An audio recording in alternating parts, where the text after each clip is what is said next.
Good morning. Welcome to Community Coffee. I'm your host, Trina Myers. And I'm so ecstatic to be on here today as I'm coming off of COVID. You'll hear it in my voice a little bit, just a little raspy, but today is probably the most I've had energy. So I'm just so thankful to be here. And I have an amazing guest who is coming from Georgia, kind of my second home. And she's going to share some enlightenment and positivity coming from her neck of the woods and tell us all about the exciting things that you have going on. So, welcome to my guest, Lindsay. And I'm going to let you pronounce your last name because I don't want to butcher it. It's Gutierrez. Gutierrez. Okay. I probably would not have pronounced it that way. So I'm thankful that you were able to do that for us. So thank you so much for joining me today, Lindsay. We were just briefly talking before going live that you are in the southern part of Georgia near the Florida border. And you and your husband have been in the military. He's currently serving. So thank you so much for both of your service. And so tell us a little bit about yourself. And we see a title attached to your name. So I'd love to hear more about that as well. Sure. So I am Lindsay Gutierrez. I'm Mrs. Georgia American Elegance 2022. And I am originally from Oklahoma City. And I really had a set plan for my life. And then, of course, as we all can imagine, life doesn't go as we plan ever. I graduated college from Lee University in Cleveland, Tennessee back in 2006 or 2005, excuse me. My brain fog is still real post anesthesia from my surgery, which I'll get into later to explain why that is still happening right now. But excuse me if I have to go back and remember some of these things. And brain fog is a real thing that I suffer myself, so I completely understand. I appreciate that. So after college, I had plans of becoming a special effects makeup artist. And I moved out to California a few years later with some friends from college. And things just did not go as I was expecting out in California. I was actually living in LA and trying to do the whole LA lifestyle. And being what they call a transplant, it was difficult because you were trying to get into the whole movie industry. But if you don't know anybody, it's very difficult, but you can't really sustain your life without having a job, which takes up, 40 hours if you're working full time or more. And then trying to do things whenever you're out of work was just really hard. So after several months in California, I decided I was going to try the military. Now, my grandfather had always encouraged me to explore the military as a career option.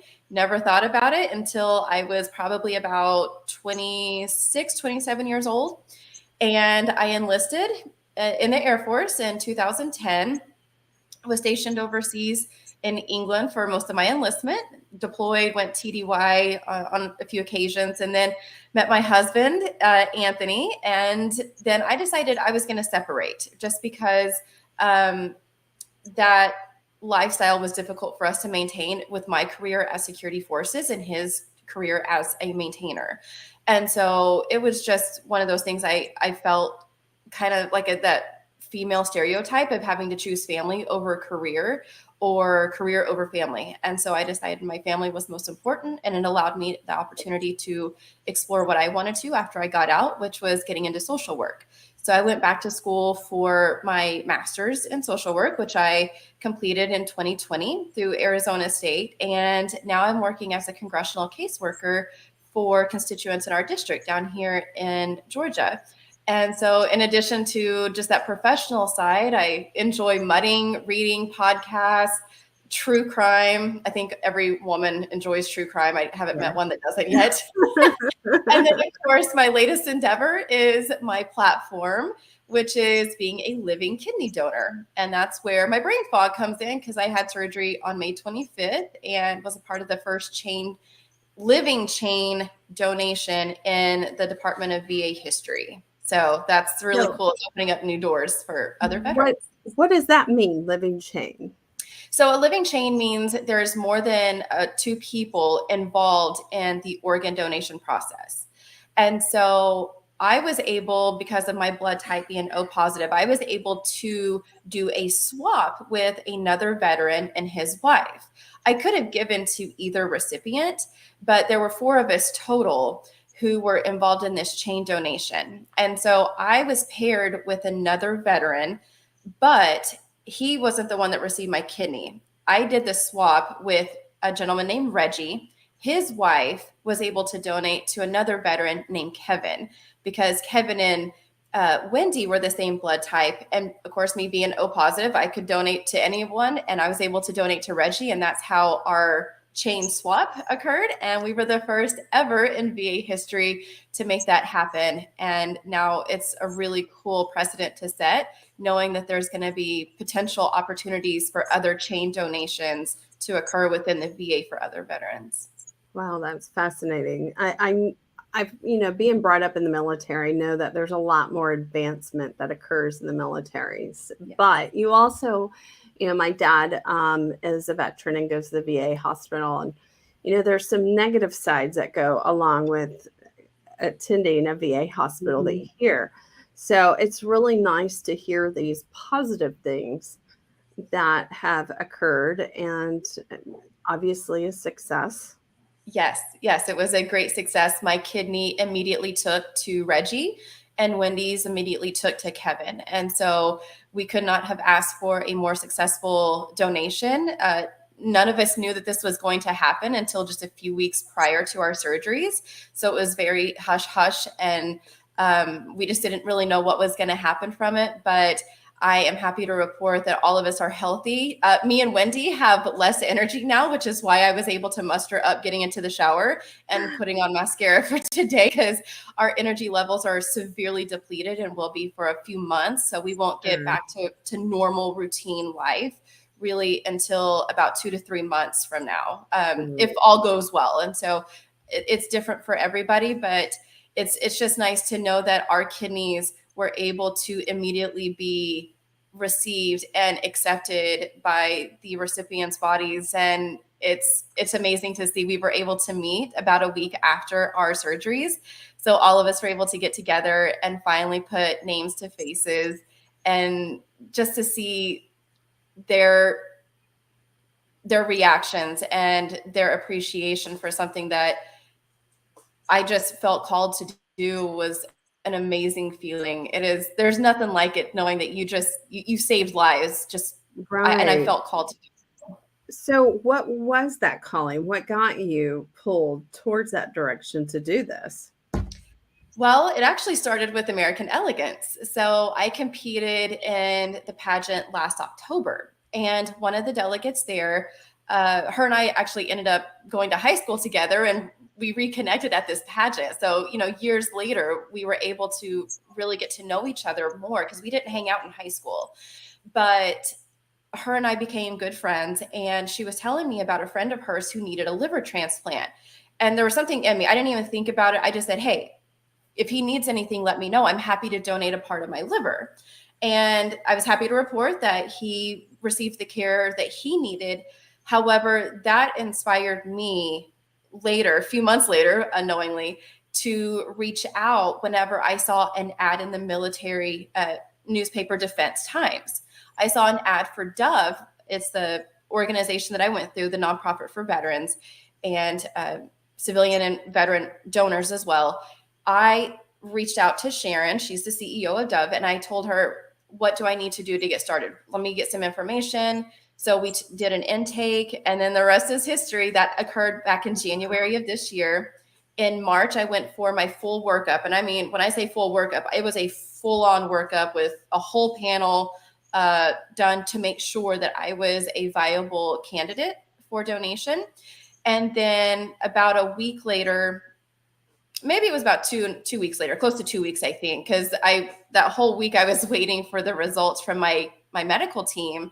And I was told I would find out that Friday, and I didn't hear anything. So I was thinking, oh gosh, the worst case scenario, I'm not going to be able to donate. I'm not viable.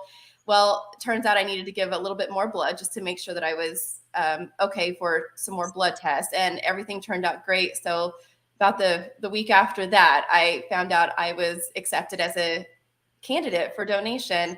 And then I was asked when I wanted to donate. And I said, well, hang on just 1 second. Let me look at the Yankees baseball schedule because I wanted to go.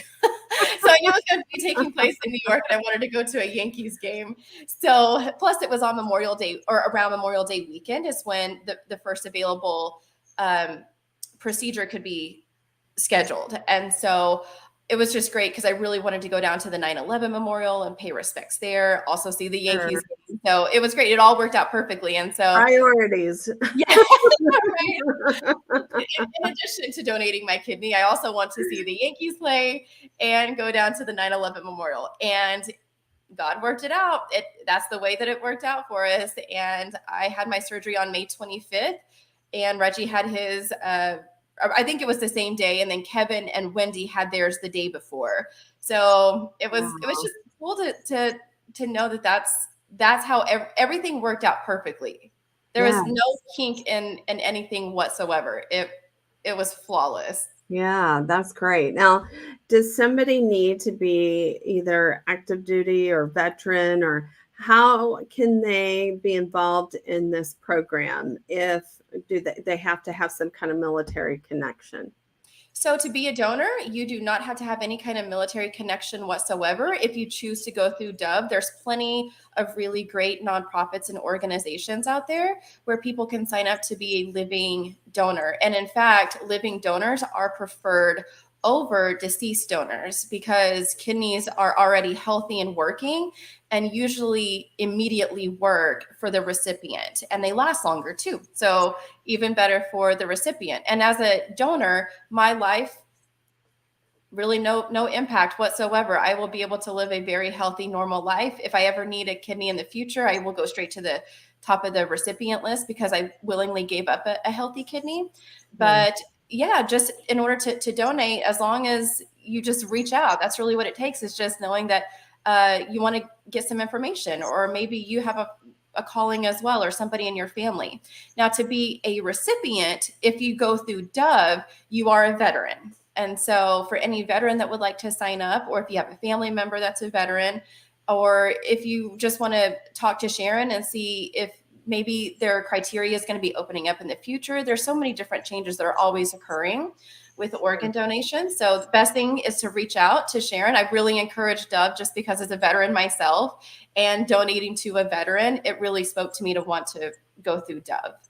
Yeah, that's great. I know, being a military brat, it's something that's close and dear to my heart. My son's also in the Air Force. So again, it's not just about your service to the military, but thank you for contributing, a piece of you. Literally. Yes. That's right. That is great. Thank So, you. is that part of your platform when you compete with pageants, or tell us a little bit more about your platform? Because a lot of women, that's the whole reason why they get involved in pageantry, is because they want a platform or something to be able to share their platform on a bigger scale. Yes, it is definitely a part of my platform now. So my platform originally is a little bit bigger. So I created a project called the SCAR Initiative. And with that, we help to bring healing, hope, inspiration, empowerment through our storytelling of the physical and invisible scars. And so I created this platform last year. I had fallen off my bike. I'm an avid bike rider. Well, I was until, my surgery. So I'll get back into it. But I actually fell off my bike last summer. And so I had some scars on my elbows, and I was looking at it. And that's really what inspired me, was thinking a lot of people kind of look at scars and maybe wonder what happened.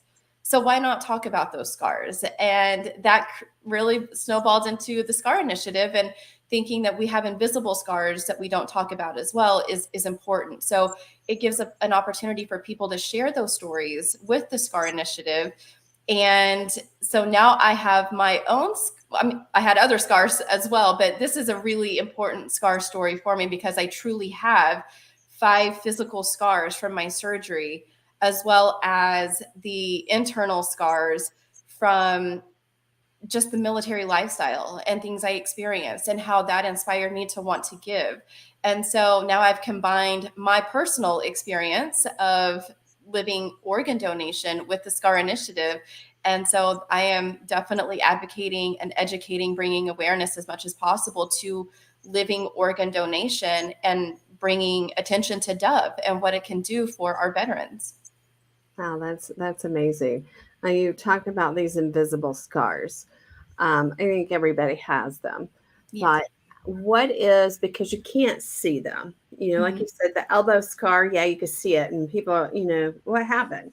But when you Right. have these invisible scars, sometimes it's not easy to speak up or to tell the story about it because there's nothing there to start that storytelling, Mhm. right? Mhm. So, what are some ways that people can do that?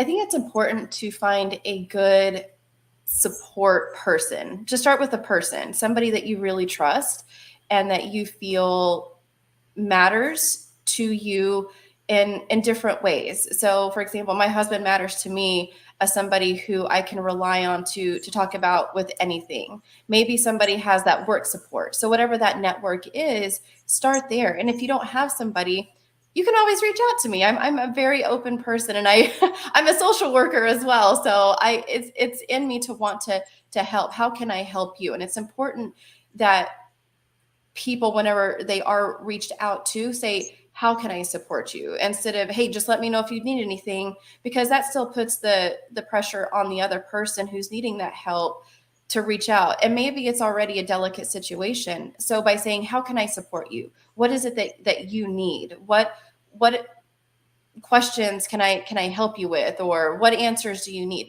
just ask. It's all about just being there for that person and recognizing that somebody is being very vulnerable.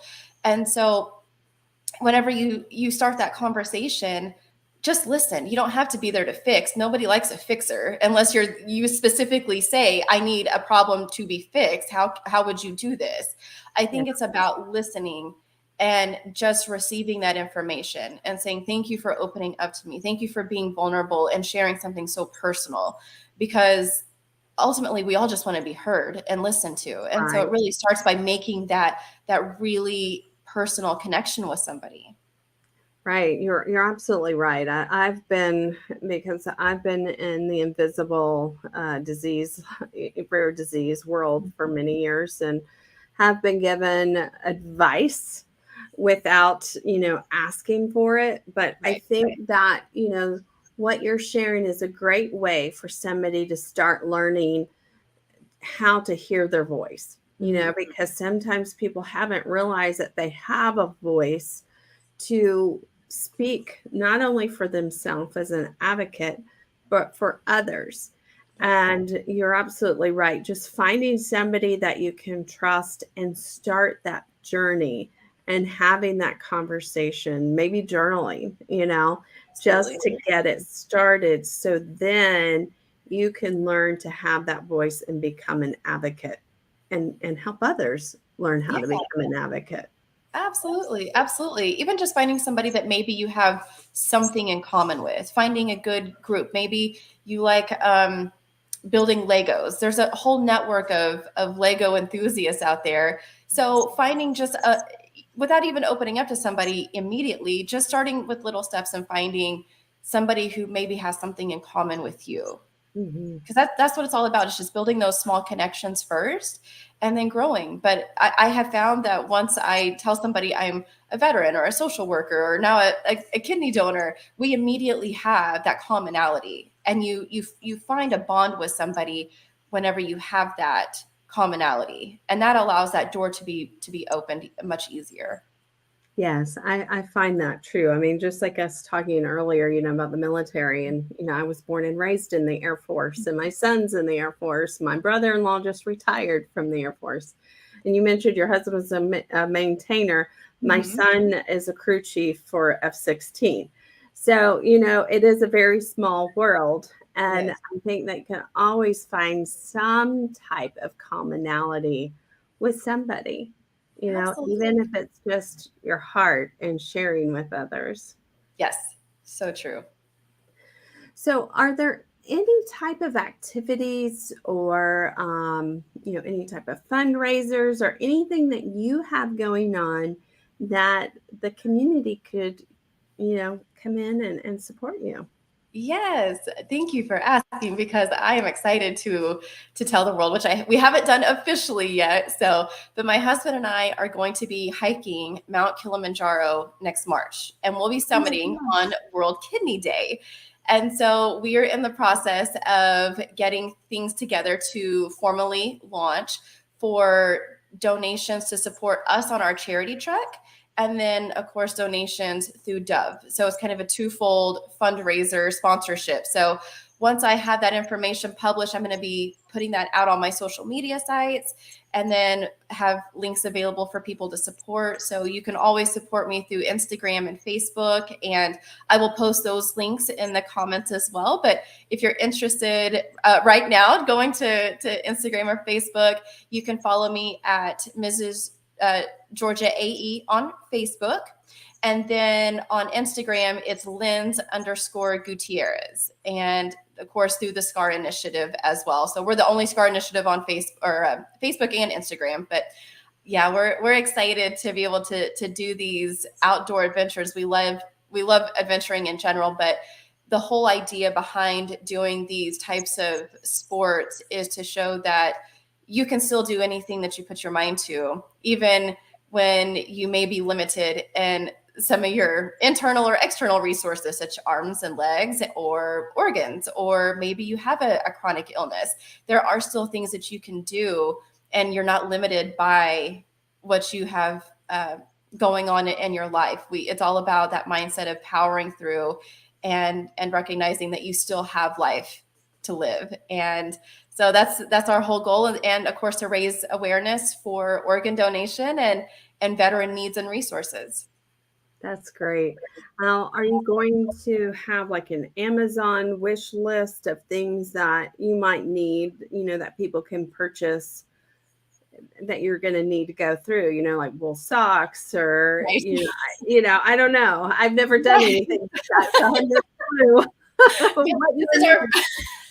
this is our very first top 7 mountain hike ever. So we really decided to go intense with this one. So we actually were trying to hike the Grand Canyon in October, rim to rim to rim, but unfortunately it's a lottery system and our numbers were not drawn for this year. So we're going to keep trying though, but we're going to find different ways to explore and just be adventurous. And so it's great that we're starting with Mount Kilimanjaro, and we probably will have an Amazon list. It depends on, we have a lot of outdoor stuff in general, but yeah, Tanzania is going to be a whole different place. We've never done anything like this before. So we're going to go through a lot of what we have.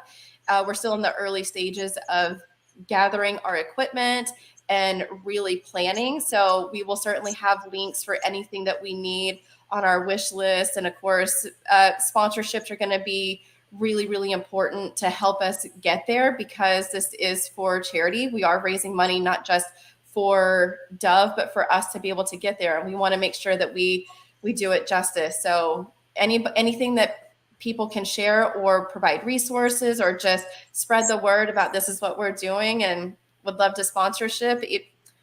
$1 to 1,000 would work. Whatever anybody is able to give, we are going to be so grateful and appreciative because you're helping us get there.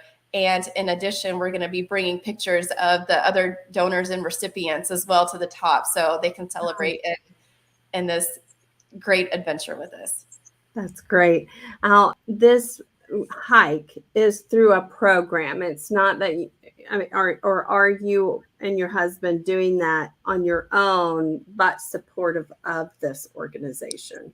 So we're going through a company who this is what they do. They do a lot of these treks with organ donors and other types of nonprofits just in general. And so they are very, very experienced and skilled. And the group that we're going with, there's going to be some other kidney donors as well. So it's cool to be able to share this experience because it's just neat. It's just a really cool thing to do, to say, yeah, I hiked Kilimanjaro. It's one of the top 7 summits in the world, and we're planning for more. We don't know where it's going to be or what we're going to be doing, but anything that we can do to show that you can live life to the fullest despite some of your limitations, it's worth it. And just recognizing my energy level now, I'm thinking, gosh, I still have a long way to go, because the smallest things wear me out right now. But at least I know. I understand. Yes. It was for a great cause, and I would do it all over again. So it's a lot of mixed emotions and feelings and things right now, and just where I'm at now and where we plan on being back in March. So it's going to be pretty neat.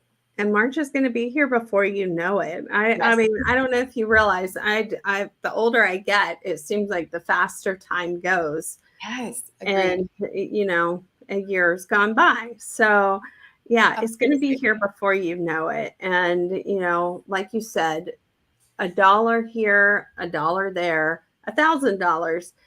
There are millions of people in this world. Yeah.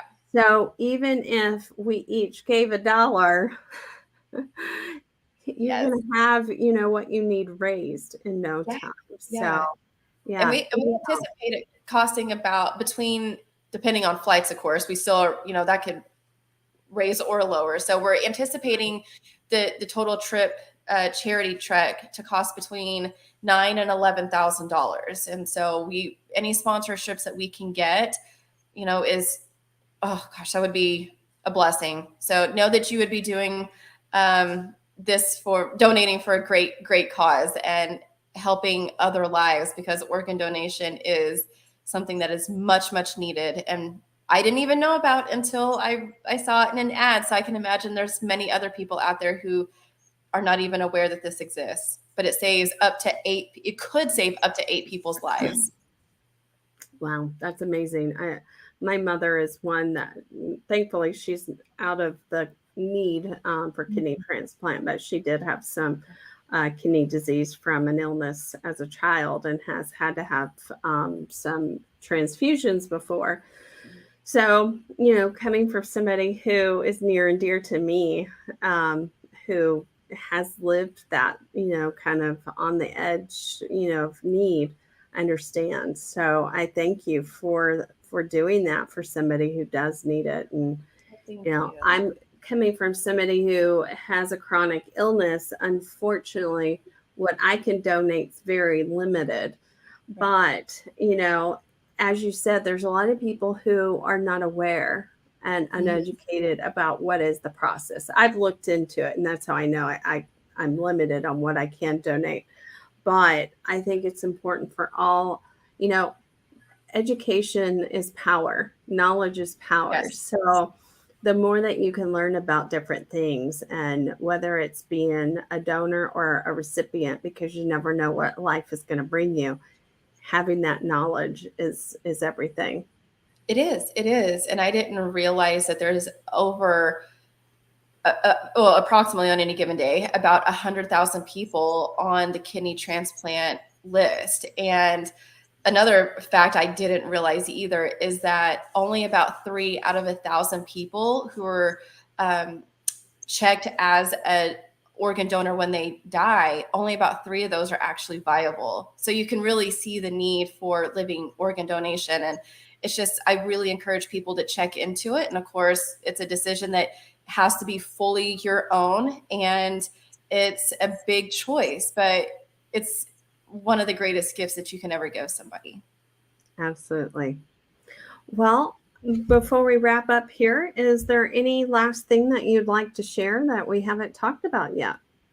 Yes, I would encourage it for those of you who are into the pageant world to check out American Elegance. It's a system that is so important to me because of how much they really are inclusive and diverse. And you don't find that in certain systems. And if you're looking for somebody that really promotes and loves platforms, American Elegance is the one for you. One of the really neat aspects of AE is the fact that they have a portion that's judged about your platform or something that's really important to you, and that's your personal expression. And so you get 2 minutes to really advocate or talk about something that is meaningful to you. And I have never seen that in another system before.